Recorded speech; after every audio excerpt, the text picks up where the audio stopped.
Hello everybody, welcome to today's stream and welcome to Dylan, who's going to be joining us today. How are you all doing? How's your week? It's crazy times at the moment with coronavirus and everything else, and being in the kind of the middle of winter, but this is what these streams are for, so we can all connect and learn and grow together. Just let me know how you're doing, where you're coming from, and if you have any questions about directing, drop them in the comments below. Dylan will be happy to answer any of those. So yeah, Dylan is a super talented director from America, and he's going to be breaking down a couple of his projects, but before we introduce him, I just want you to have a little look at kind of the work that he's doing. So this is a work in progress reel that he's put together for us. So check it out and let me know what you think. I think it's some great work.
So as you can see, an insane amount of work and such a high quality, a good variety of stuff from music videos to narrative pieces, all graded and shot beautifully.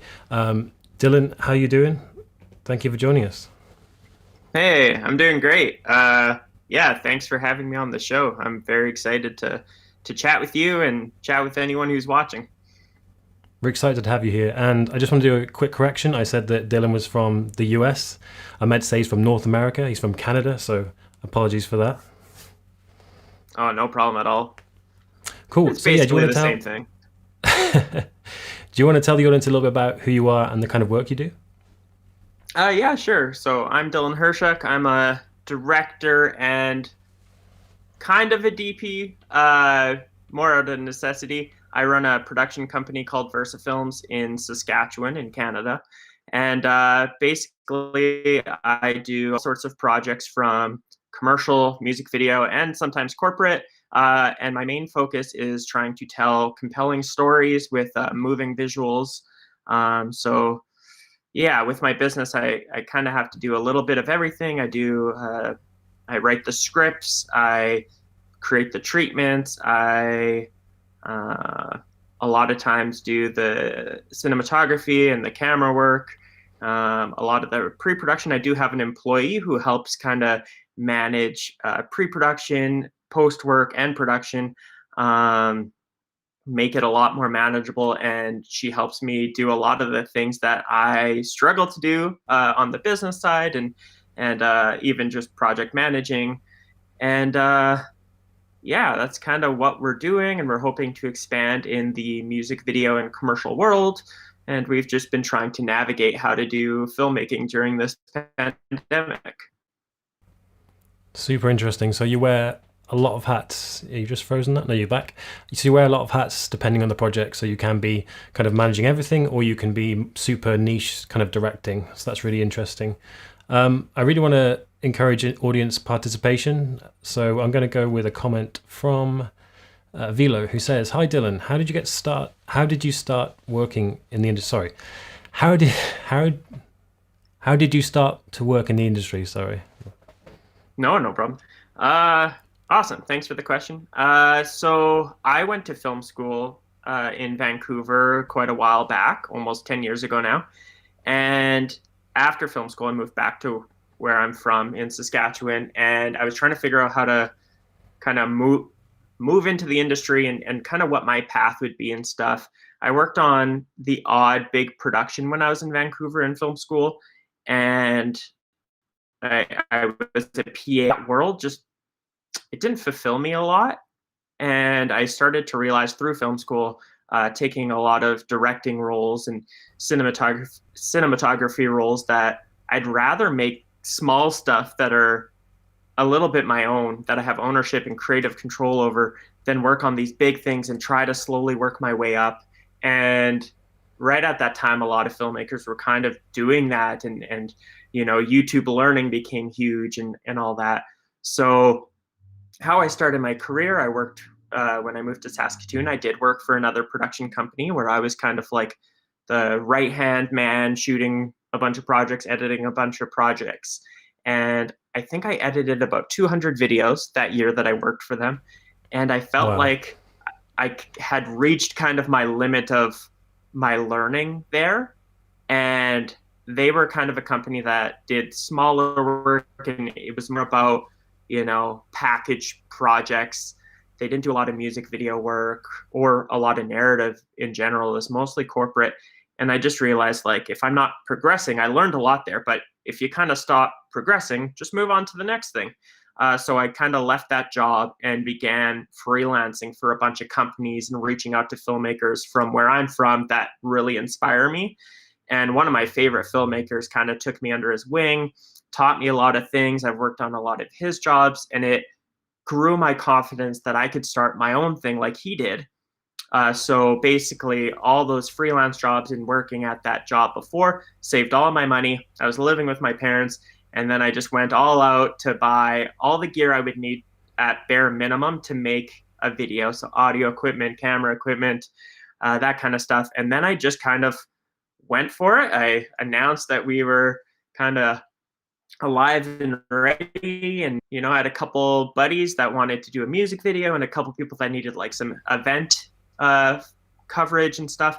So I did those, and eventually how I got to where I am now, where I feel like we're more niche now the further I get, because we're able to slowly pull our creative and our clientele to the stuff that I'm passionate about.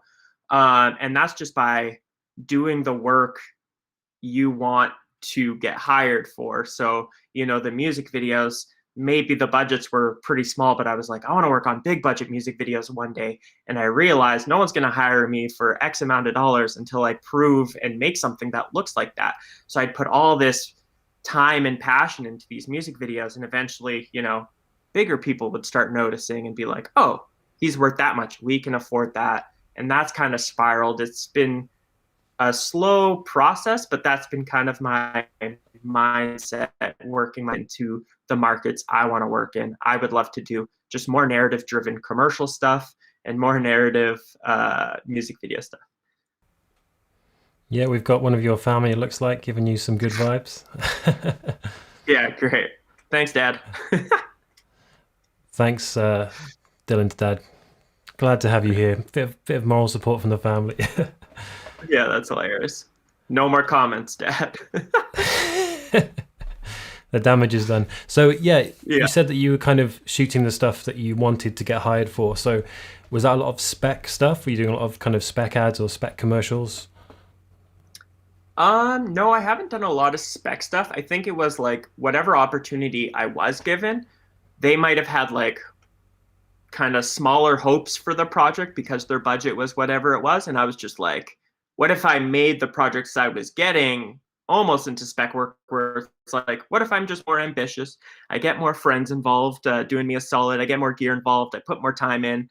And then I just made the work that I did have more ambitious than it probably should have been, which then kind of, so I was still making money, but I was spending all the money on the production to make it more than what it was. So I didn't do a lot of spec work, but I made a meal out of most of the work that I did get, if that makes sense. Yeah, absolutely. Velo's got another comment. Thanks for joining us, Velo. He just says, how did you make your network? He said he's starting out and doesn't know where to begin. I assume is that like with other filmmakers? I'll talk about that. I would say just reach out. Like that's a big thing that's helped me building my network with fellow filmmakers that I hire on jobs.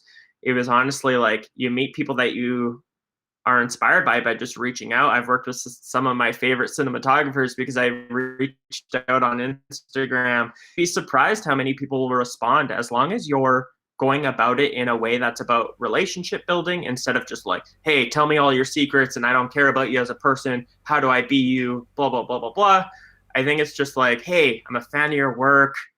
How could I work with you, or what can I do to get to a point where I can work with you? That's how I've approached it.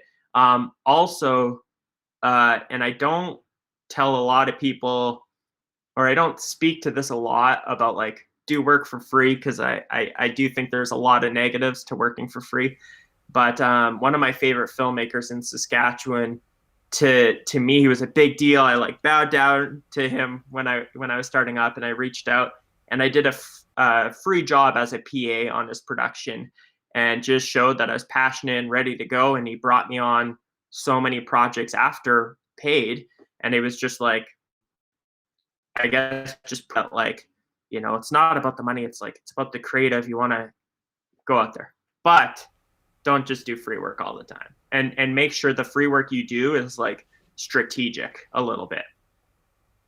Yeah, thanks for your question, Velo. I hope that answers your question. And anybody else, if you have any questions for Dylan about directing, I know he does certain aspects of cinematography and producing as well, planning. So any kind of questions around that, drop them in the comments below and we'll answer them as we go along. We have got some of Dylan's work to go through, but yeah, at any time you want to chime in. And if you could just, if you're watching this, just drop the stream a like, just because it helps kind of make it more visible for more people, getting more people to the stream, having more of a conversation. So if you're watching now, give it a like. And if you're not subscribed, subscribe already, because we're doing this every week with interesting people like Dylan. But yeah, let's talk about one of your projects, because it was the project that really kind of got you on my radar, really. And I was like, I need to get this guy on the show, just looking at the frames from it. So do you want to talk about Constance, the first project we're going to be looking at, before we start playing it? Sure. So yeah, Constance is a music video that I created with this band called Spirit Box, who are kind of blowing up in the rock and metal scene right now, that I'm very, very lucky to work with. This is our fourth video together. And basically the band kind of gave me free reins to, well, they opened the option of free reins. They were like, what do you want to do? And they gave me this beautiful instrumental. It was a song in progress.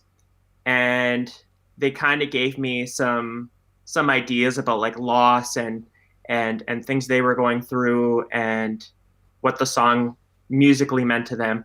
And I was like, oh, I've always wanted to make a short film about how, like, my grandma going through dementia. She's currently going through dementia. She's in a care home. And I always wanted to make a short film about kind of my family's experience and almost as a way to process it myself of what I was seeing. And the band loved it. They thought it could be very beautiful. And it also tied into the singer Courtney's situation, as she had just lost her grandmother during the pandemic and wasn't able to go to her funeral. And it became this big ode to our grandmas in the video and the music. And they both kind of influenced each other as the lyrics and the production kind of changed as we were working on it, which was a super unique experience. And yeah, we released it about a month and a half ago, and the internet kind of went wild for it. A lot of tears. There's like reaction videos of people like blubbering to our video and just so moved by the song. And I think it's at 850,000 views already. And it's been a huge win for us. So that's Constance. Oh, and they named the song after my grandma as a kind of ode to our experience and stuff. So yeah. Yeah, and before we play, I just wanted to say it really ties into our theme of the show, kind of storytelling as director and using a personal story to really convey emotion. And I'm not going to say anything more. I'm going to let you watch it now. So here is Constance.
Yeah, so I mean, it's a real. It feels like a real emotional roller coaster just watching it. So I can't imagine what it was like creating it. And actually, I was going to ask this question, but someone's beat me to it.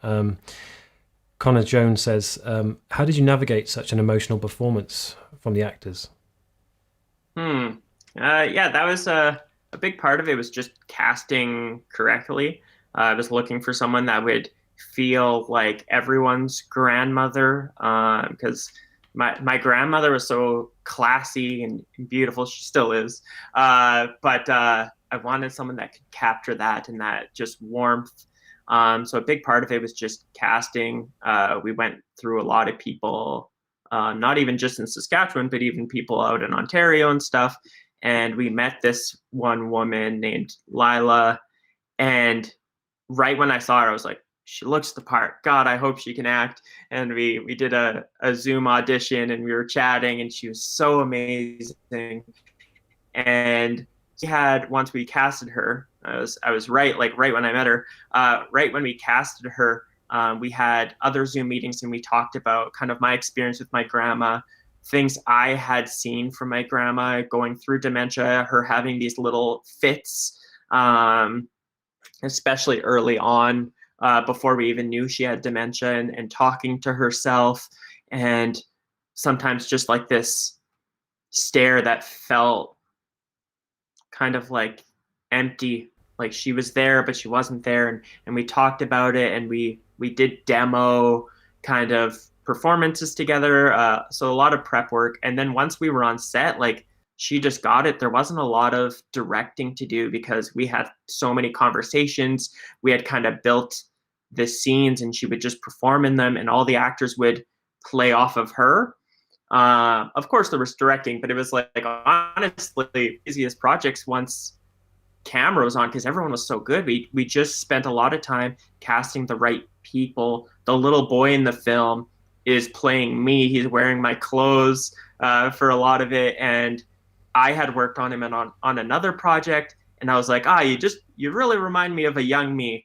And that's what this project needed. It's a little bit of a vanity project, I guess, but we casted him to play me, and he was just, yeah, it was just being himself, and we would talk about certain moments, and it was just about fostering kind of an environment that allowed people to be emotional and take their time and to really understand what the scenes meant to not just me, but everyone. So yeah, it was a lot of just conversations and talking about meaning and how hard it really is, more than being like, give me more tears or be more like this. It was very, yeah, just conversing about the grief that both the family goes and what the horrors of what she must be feeling. I hope that makes sense. No, absolutely. And I think it's a really interesting way to approach directing, rather than kind of being super specific about the performances you want from the characters, more giving them like a foundation of like the emotional clout that the film should have. And did you say that she was a non-actor, the grandmother? No, she was an actor. She does a lot of stage stuff, I believe. Okay. But all four of them were actors. But yeah, she just such a lovely woman, and she could just turn it on and off. Like, she would just be like in tears, and I felt bad. I was like, "Oh my God, are you okay? Are you okay?" And she'd be like, "Gotcha. I'm just an actor." It was amazing. Like, it was, and if you go into the comments of that video, there's just an outpouring of love and support. But so many people are like, "Who is that grandma? Grandma, and she's so like." I was scared to do this video because it's a video that could have easily gone sour and south, and people would have been like, well, they tried, but that was cheesy, or that was lame, or a little melodramatic. And most people are like, wow, that old lady just sold it. Like, she just really embodied it. And I think it's just meeting people that get what you're going for, and obviously can channel that and take direction. That's one thing I do a lot when I audition people, is I give them different direction, even if it's not in the direction I necessarily am seeking, but I'm just paying attention to, can they take direction? Some people will give you the same thing over and over again, and you kind of want to gauge, like, are they someone that you can mold into your project? Yeah, absolutely. And I think it was just the fact that her face was so emotive. Just even when, like you said, she was doing that blank stare into like the middle distance, you just you really felt the emotion behind it. So yeah, kudos for that casting there. Really, really amazing. And someone's talked about the location as well. It feels like almost like the location is its own character. The way you've got that kind of that house that I know you used a lot of haze by the look of it. It kind of felt a little bit not stale, but you know what I mean. It kind of felt a little bit like almost frozen in time, which kind of, I guess, linked into her mental state, kind of being a little bit regressive, and you know, not knowing exactly what's happening at the moment. But also, I thought it was really interesting how, yeah, I mean, the house almost took on a feeling. I can't really describe it, but someone in the comments has said incredible use of location, beautiful. So where did you shoot it, and what kind of considerations were you thinking about when choosing the location? Yeah, so that's one thing that I feel like a lot of people overlook, especially at like the low budget starting out range that we're probably mostly in as filmmakers. Um, and yeah, location is so key to adding like visual flair to what you're doing, to the project, to tell story in the background and whatever. And we had put out an ad. I put so much emphasis on locations on every project. It's to me one of the most important. Get a good location, set deck it, and it's going to come alive. It'll make your job easier when you're lighting and trying to make nice images because you have a nice location to work with. And fill it with lamps. That's another thing that I'll tell everyone. But for this location, we were looking everywhere. And because of the pandemic, it was like we were having no luck. We would find these good places and they'd be like, well, you know, we found this great place. And they were like, no, we're trying to sell this house and, you know, it's too much of a bother and whatever. And we were running. And our set deck person was like, oh, I'm getting all these old knickknacks from my auntie's house.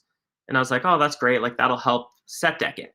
And so she sent me photos of her auntie's place as like, this is where we're getting the set deck from. And it was just like the perfect house. And I was like, instead of moving all her stuff into some boring house, can we please shoot in this perfect house? Like, it tonally was great. It had the staircase I wanted. It had just like, I'm always looking for tones. I try to avoid just places with white walls, or else I would just shoot in my apartment all the time. And yeah, we did some some begging a little bit, and you know, once we told them like we're willing to pay, like we have X amount budget, like we'll be super COVID friendly, like paying attention to that. We're not going to destroy your house. It'll look better than it did before. And she allowed us, and our set deck person kind of location managed the project. And we were so lucky. And yes, it was the perfect house. Absolutely. And in terms of, were you, I think kind of what I got from watching that is, you know, when you can think about an emotional piece like that, you would usually think of like a maybe like an acoustic song or like an orchestral piece. But I think actually, even though it's not something I would usually listen to, I think it works really well, especially at the end when the music gets a little bit more discordant and a little bit more noisy, because it kind of invokes kind of the chaos that's going on inside the mind of someone who suffers with dementia, right? I don't know if that was intentional. Yeah, I think the band was super intentional. And like I said before, the song and video kind of worked each other hand in hand. And yeah, even the resolve at the end, writing the scene of like the afterlife at the end. And like, yeah, the music, you can listen to the song without the video and it kind of tells the same story and it's beautiful. This is their softest song. They usually have a lot of that heavy. And so that dissonant part at the end that just feels like chaos and things falling apart uh, is also a taste of like the, you know, we're still the same band even though this is our soft song and whatever. But it was very intentional. Me and the band had lots of conversations and they were tweaking parts of the song throughout the whole process until production. And they're some of the best musicians. They really know what they're doing, and I'm trying to feed off of that.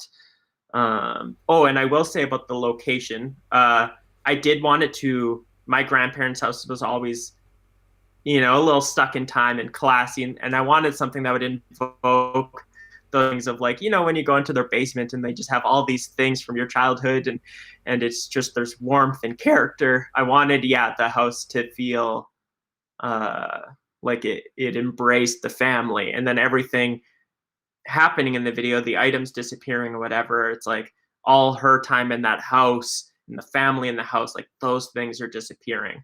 So also sorry for the voice crack. That's just me. No, it's cool. I think in terms of the location, it was really great. And what kind of things were you doing to augment the kind of the emotion of the space? So I know you used, like I said, you used a lot of haze to kind of accentuate those light beams. Are there other things you use? Did you kind of play around with color palettes, moving items around and placing things in frame? What kind of things did you do to enhance the space? Yeah, so every room was actually, the house looked great on its own, but we heavily set decked the whole, like every lamp was placed, the furniture was rearranged. We would remove certain things to just add clarity and simplify some of the rooms. The curtains were put in.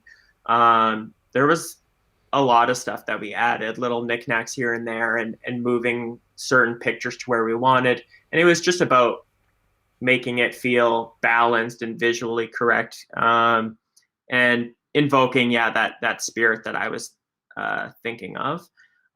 We did use a lot of haze, especially we wanted the story stuff to all feel, I don't know, it's always cinematic to have a little bit of haze and you can like feel the light a little bit more. So we had some haze for the story stuff. And we also used a black pro mist.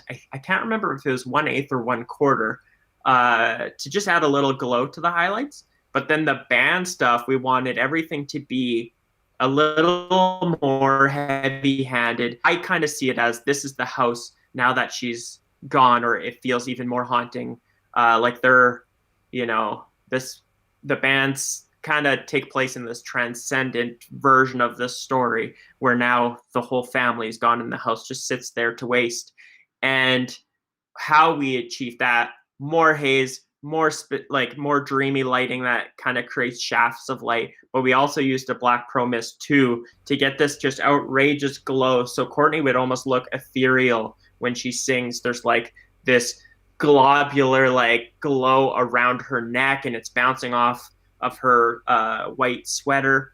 And yeah, that was all very intentional. And yeah, I just feel like it added something, and added separation too, because we're using the same location as the performance stuff, as the band stuff. How can we make it feel new as well?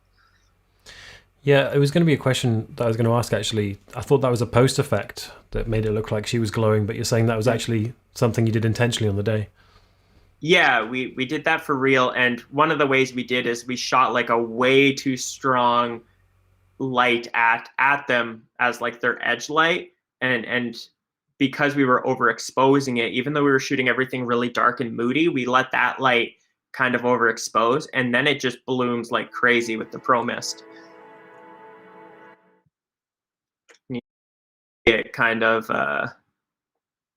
like, yeah, right on those wide shots of Courtney, you'll see that glow, and it's just like, yeah, it gets pretty intense on some of the shots, and I just love it. I feel like it's very unique and different. Sometimes it kind of absorbs her neck. Sometimes it's a little less. It depends on how she's moving with the light and stuff. And yeah, I just feel like it really separates it from the look of when the family's in that room. 100%. So yeah, I think it's a beautiful video, guys. If you've got any more questions about it, drop them below. But we're just going to open it up to a bit of a wider discussion. So we've got Alvin Silva says, "Hi Dylan, how's your script writing process? Do you storyboard every project?" So it depends on the project. I try to steer projects towards, a script, even if it's something simple. It was like, how can we put this into a story so that, I don't know, I love that as like our building blocks to making something. It just feels more special than just writing a couple, like, here's a couple ideas, we're just going to shoot that and it'll look like this or whatever. I don't know. So with Constance, I wrote like a 4-page script, and you can see like even there's a moment near the end of the film where the boy moves in reverse and disappears, and he's saying something, and he's saying "I love you" to his grandma before he disappears. And even in the script, you can read that we spent like an hour figuring out how we could do it backwards, because we recorded I Love You backwards and it would sound a certain way, but it wouldn't look right. So we were altering it for an hour to figure out, yeah, we don't have the sound to make it say I love you backwards. So how can we make it like phonetically look right? And you can read in the script, that's how it's written. It's like, I can't remember. I think I sent you that picture, but it's like Uberama something. I don't know, something crazy. So yeah, I like to write scripts for as many projects as possible. I don't storyboard my projects though. So what I do is I take my script and I cut it scene by scene or even like section by section, and I put that into the song on Premiere, and I make like a written storyboard cut to the beat of the music, and you'll actually find how I direct it like to the, oh, this is when he said this scene would be here and blah blah blah blah blah. And that's kind of my process with a lot of my projects. Even if it doesn't have a story, instead of using the script, I will then take, I will just write shots and notes of like, this scene happens here. This is the close up. It moves into the wide here. This dolly's going to be here. And that's kind of how I do a lot of my projects. I like to be very specific, and I almost like to build for every project and be like, this is just, what it has to be, because I've done all the prep work before to figure out what it needs to be and stuff. So yeah, even with this project, I had every, this behind the scenes, as you're seeing, we were shooting this commercial, I had everything planned to the second of like, this shot will go here, it'll be as close up, and then we're going to cut to, so that's how I do most of my work. What was I going to say? So, oh yeah, storyboarding. I don't really have time for storyboards, honestly, getting into pictures and stuff. And to me, it's like, as long as I can wrap my head around what I'm creating and stuff, and I share it with the client and they get it, that's all I need. Maybe eventually storyboards, but it's mostly written storyboards and shot lists. So yeah, we've got another question from Connor Jones, who just says, can you speak to some of the technical challenges of having objects disappearing from the background? And in a follow-up, I just clarified with him, he's talking about VFX and using blank plates. Yeah. It was hard. It was terrible. But it was a lot of fun to do, and I've always wanted to do. This was another thing that like I think could have came out really cheesy, and when I talked about it with some people, they're like, are you sure you want to do it like that? That could feel very like film schooly, like, it just disappears or it fades away or whatever. And I was like, if there's any project that's going to work, it's this project. And I saw it in a certain way, and I wanted it to be like abrupt, and you almost at times don't see it happening until there's the big moment, and then it's just everywhere. And so to make it happen, we had a motorized dolly, because I didn't want just a static shot. I originally wanted it all to be handheld, but I just could not figure out how we would have the time or money to get someone to stitch the handheld objects away and stuff. It would be way too hard. And I knew we needed to work with plates. So we had a motorized dolly that would do the shot with our actors in it and all the objects there. And then we would do a plate with them gone and start removing objects. We would have to think in layers. If a lamp was in front of another layer, we would have to do them separate and know, oh, do we want the object behind to go first or the lamp? And so we would do plate after plate after plate. And then me and my employee, Brianne Janix, would go into After Effects and Premiere and just mask it out and really make sure the edges were done right. So you don't see like a big blob of change. It's mostly just the object, but it's subtle around the objects. And then it was just like figuring out the timing that would make them really snappy. And I also wanted to like misdirect the eye. There's one shot where there's three objects that disappear, and the mom is putting the sweater on the grandma. She's now having to dress her and stuff. And there's this little pill container that disappears that no one has noticed, I don't think, yet. And so the pills disappear, the mom comes in front of them. So your eye was with the mom, it's following, so you just missed the pills. And now that you're focusing on the middle where the pills were, but now the mom is, an object disappears here, and then it disappears here. And it's just like you trying to figure out, are they looking? Yeah, if you go on the video. Just help us find that bit. Yeah, it's a little after this. We're pretty close. It's right here. So if you look right by the mirror, there's this object that disappears and then she covers it. And now while you're looking there, there's a photo that kind of disappears on the left. And then before you even notice that, there's one on the right. And it's funny. Let's see that again because it's amazing. Like I didn't even notice that when I was watching it, but now I love the fact that there's layers to. Yeah, so there's like, do you see the pills that I'm talking about? Yeah. Once you see it, you can't miss it. But yeah, I love those little touches. Yeah, so there's objects that disappear kind of in the whole video. One of the funniest ones is like when they're eating for the first time together and things are happy. I think like the peas disappear and these two candlesticks on the piano. Stuff that no one will notice, but I'm like, I wanted to leave little breaks of like it's slowly coming together. But I've watched a lot of the reaction videos and most people don't notice it until like the big one where it's like, whoa, objects are disappearing now. And it's like, yeah, there's like 50 in there. And then the hardest one was probably the shot of the family because we didn't have the ability to focus. So we were eyeballing it. We, Jeremy, my gaffer, and First AC was eyeballing the focus.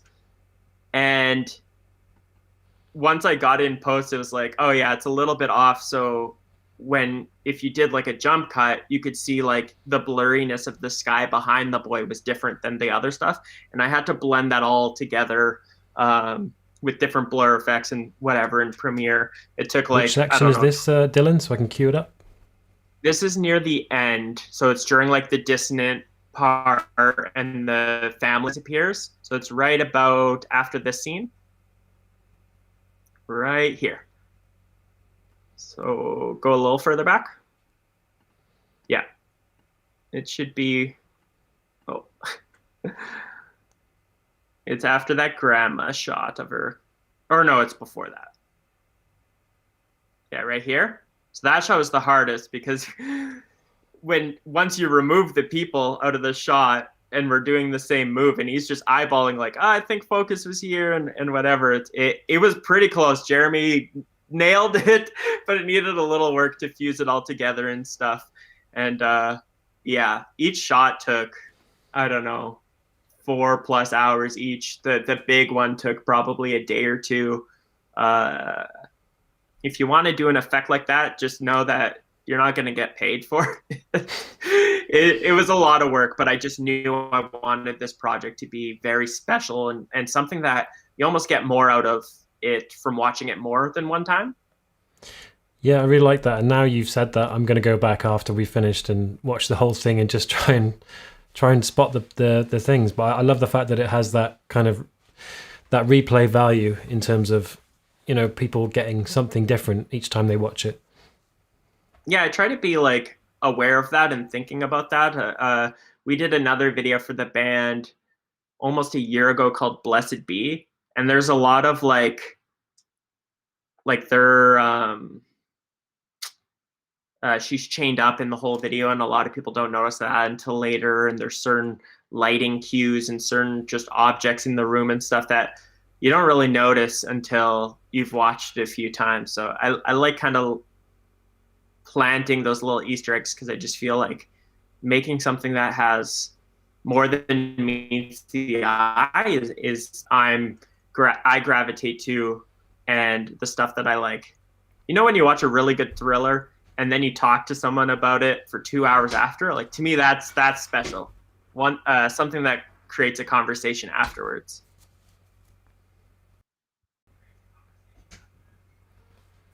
Sorry, yeah. I thought we had a connection issue there, but are people still able to hear it? Stream unavailable. Oh, maybe we're good.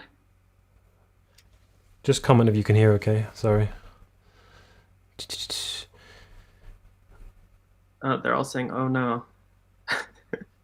What happened? Oh no. Does that mean it's not working, but we can see the comments?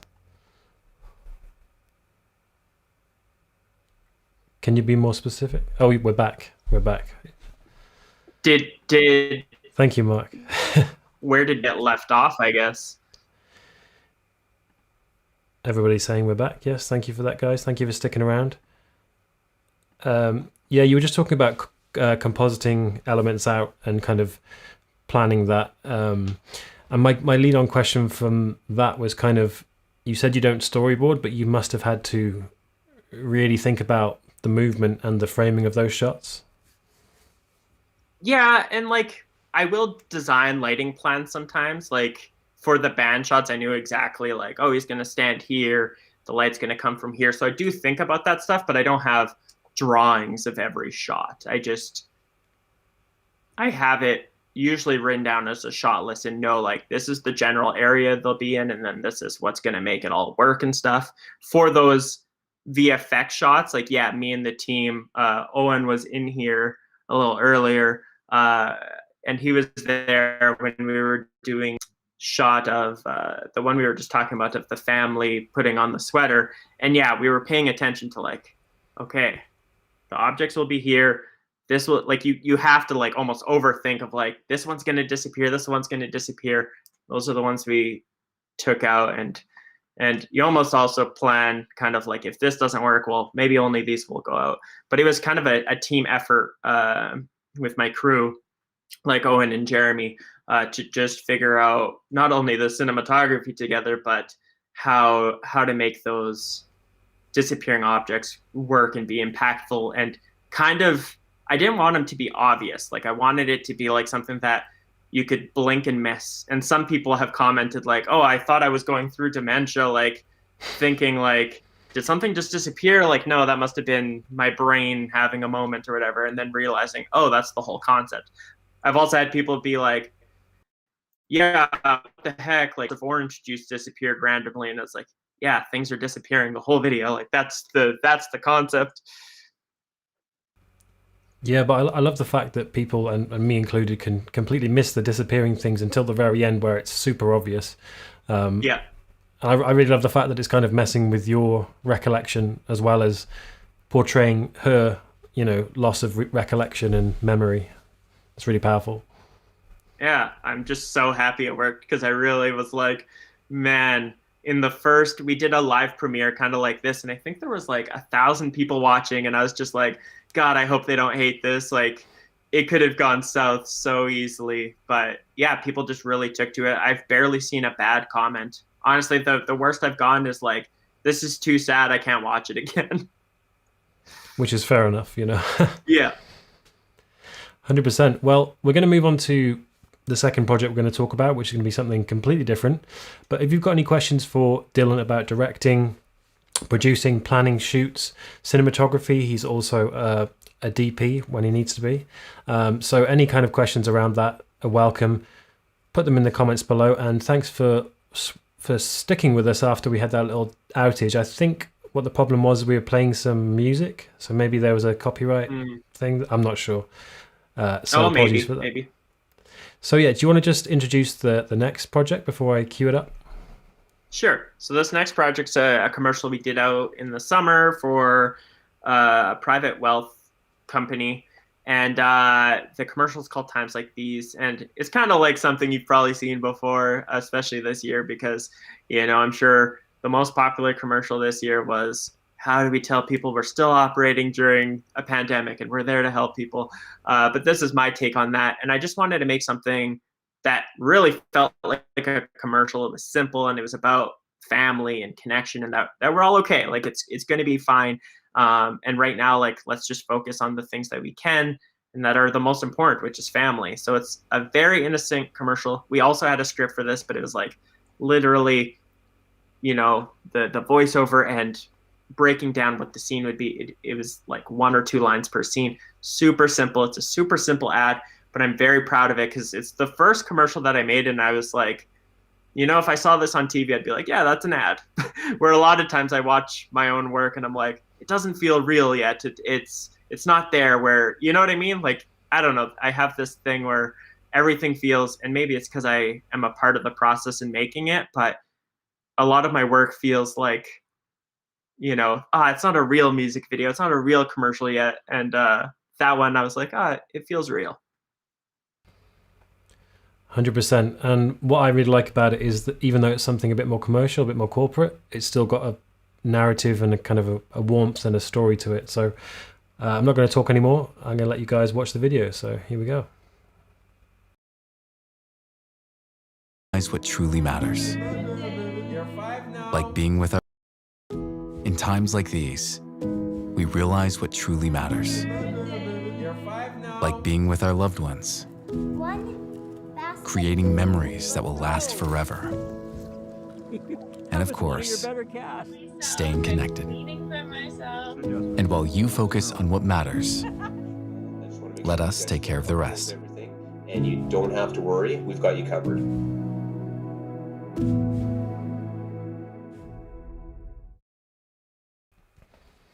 So yeah, something completely different. But what was kind of your thinking behind this piece? Yeah, like I said, it was just like, you know, they want to show that they're out there helping people with managing their money, keeping people afloat, and everyone needs to hear that during a pandemic because everyone was struggling.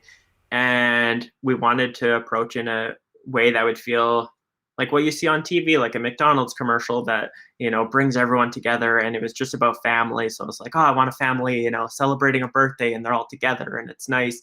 And want, you know, what's a memory that you can think of, like that people get nostalgic over? Oh, maybe this grandfather's showing his granddaughter to fish. And it was just in times like these. Something really simple, but it's just like I just wanted it to invoke this nostalgic feeling, and we paid attention to that in the color correction as well, of just making that kind of like faded. I don't know. I do that a lot, I guess, but that faded, nostalgic kind of buttery color correction, because I'm just like, it invokes something in me, and hopefully it'll invoke something in someone else. Yeah, 100%. I think the color grade was something I was going to mention because it's not something you'd generally associate with like a wealth management company. Usually you'd kind of have a more corporate, clinical look. So did they give you kind of free rein in terms of like the look and feel of it, or did they kind of say we want something a bit warmer? They sure did. Yeah, so they're I had done this music video for their daughter about like teen bullying and mental health and all that stuff.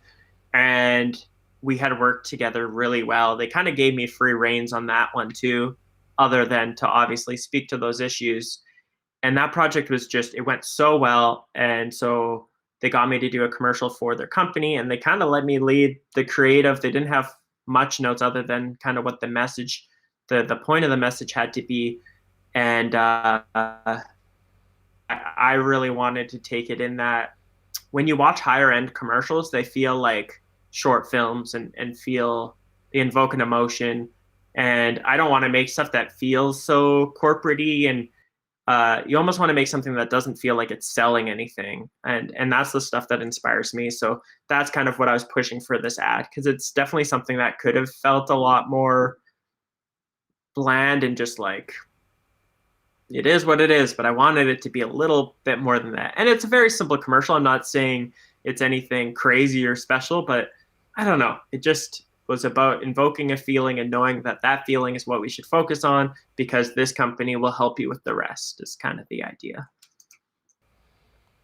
Yeah, and in terms of, you said you don't usually like to storyboard or script, but was the voiceover scripted by you, or was that something that they provided? And in terms of like the sequence of events, did you kind of do a general shot list or shot plan, or did you like actually do storyboards on this project? Yeah, so there's no like hand-drawn, like this is the shot storyboard, but on every project I always have either a script or a very detailed shot list, or maybe some rough sketches. So for this project I did have every shot written out of like, this is what it's going to be. I would do certain location scouts and, you know, figure out where my lighting was going to be, where my shots would be, where I'd move set deck to make the room work for our project. And I did have a script, so everything was scripted. I wrote it. Yeah, so I kind of did. Yeah, I wrote the commercial, I directed it, I cam up, DP'd it, edited and graded it. So, but I did have an amazing team, a very small team. This was one that was one of our first projects that we were able to do once the pandemic was kind of slowing down. And that was like when we were like masks on, sanitizer. We're going to shoot on a 50 mil for the whole ad just to keep a little more distance. We're going to have crew more separated. We're going to have a tiny crew, no physical contact. Our food's going to be sourced and given to people differently. That was the project that was really like, how do we figure out how to do this in a pandemic? And it was kind of about the pandemic, so it was a perfect fit. We've got some love coming in for you, Dylan. Connor Jones says, thanks for doing this. I think there's so much to learn from things like this. So yeah, Dylan, again, like dropping a ton of knowledge, and yeah, I'm learning a lot just listening to you, and I think the audience are too. We've also got a comment from Preston who says, Dylan is a rock star. Thanks, Preston. Yeah, thanks for the love, guys. Drop the stream a like if you haven't already. Show Dylan some love. Yeah, and also I wanted to talk generally about, where you see your career going forward, because I know you've worked on music videos, you've worked on commercials. What kind of thing that you haven't worked on would you like to do going forward? Like right now, I'm really focused on expanding into the commercial and music video world. I still haven't, like, Constance, the video we showed earlier, was my first label funded music video, and I would love to work with record labels on more of a regular basis and hopefully do more scripted, narrative driven commercials that have budgets to be more ambitious and stuff. Like, that's kind of where I want my production company to go right now. However, my be all end all dream is to make like short films and eventually feature films of my own with my own voice, which I'm hoping to kind of break into a little bit this year. I'm hoping to direct my first short film this year and hopefully eventually like build up the courage to go for a feature film. But it's all kind of happening at the same time. And, you set plans, and if your business if you're busy with that kind of stuff, then it can sometimes get in the way. But at the same time, I'm trying to foster both of them at the same time. So we'll see. But I do just want to do bigger and better music videos, bigger and better commercials, and yeah, eventually get into the narrative driven world. Absolutely. And in terms of, sorry, I've lost my train of thought now. I was going to say, yeah, in terms of like people that are maybe lower down, maybe they're doing kind of just very small projects and they want to get into directing, they want to get into being the person that kind of shapes the project rather than just someone that holds the camera. What tips would you give them in terms of breaking into starting to direct your own stuff, starting to produce your own stuff? What are some of the simple steps they can take to help them get there?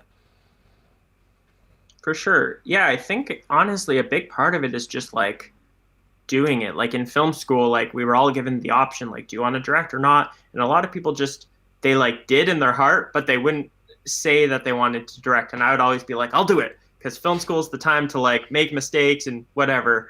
I probably took on that role too much, but it was just like, I think if you want to do something, I learned this from this filmmaker I randomly talked to when I was in BC. He was a Steadicam operator that he worked on like Juno and stuff like that.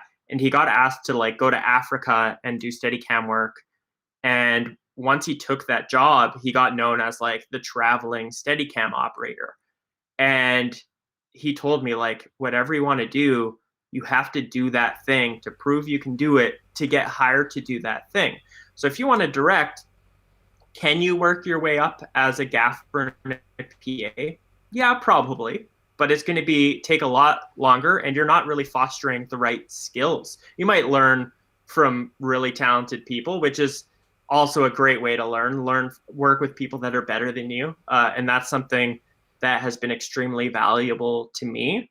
But also, if filmmaking, like if you want to be a director, you kind of need to learn what your voice is and practice and whatever. So the whole reason why I started my production company beyond, making money was to learn who I am as a filmmaker. And like, I'm kind of an introverted person. So it's me learning how to manage clients, how to manage a crew, a team, get them on the same page as what I'm thinking. Because you also have to be a good communicator. And yeah, just be like very present and learn how to be, um, I don't know, emotionally sort of for everyone as a filmmaker. So to me, yeah, it's just learning how to work that and be as empathetic as possible towards crew, cast, just everyone involved. And yeah, so my biggest advice is like just do it. You can direct a short film with just you and your best friend. Just film them around. It doesn't have to be anything crazy, and just slowly do something you haven't tried before every time, and you'll gain this kind of repertoire of things you can do. So I don't have like a full real answer, but it's just like if you want to do something, you do it and you figure out how to do it and you slowly get better. Like it's not like, oh, he can direct this way because of, someone gave him money or someone did this or he was just born gifted or whatever, which I don't think at all. I don't take that in the way. But the reason why I can do what I do is because I just was like, I'm going to try again, and I'm going to try again. And I'm still trying to figure it out and figure out how to make more compelling stuff. Like most of my work, I'm like, it's okay. I'm not super proud of it, but it's better than what I made last year and the year before. And as long as you keep growing and you can keep seeing that you need growth, like I think that's how you become that thing that you aspire to be. Yeah, and just on a personal note, things that I found really useful. I do kind of commercial work, but not kind of to the level that Dylan does, but still kind of at my level, I find that just going along and helping out on sets, like Dylan said, with people that are more experienced. So just this week, I was helping out with a videographer and a photographer on quite like a high-end design kind of video. And just kind of, I was doing various stuff. I was lugging equipment around. I was being like a stand-in in some of the scenes. But just like watching the way that they shape light, the way they move, the way they set dress and things like that, some of the things that Dylan talked about, just watching those more experienced people can really help accelerate your learning. And I think it's something I can recommend to anyone that's kind of looking to step up to the next level, find that next level, and then volunteer with those people. Would you agree, Dylan?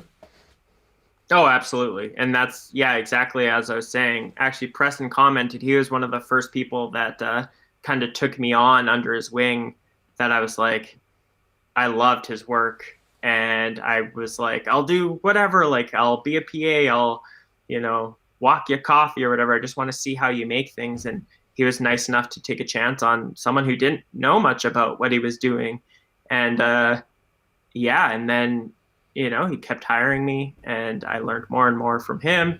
And to me, I just think, yeah, work with people that are better for you and be a sponge. Like just take everything you can that you love about how they work, how they run a set, how they talk to people, how they talk to you.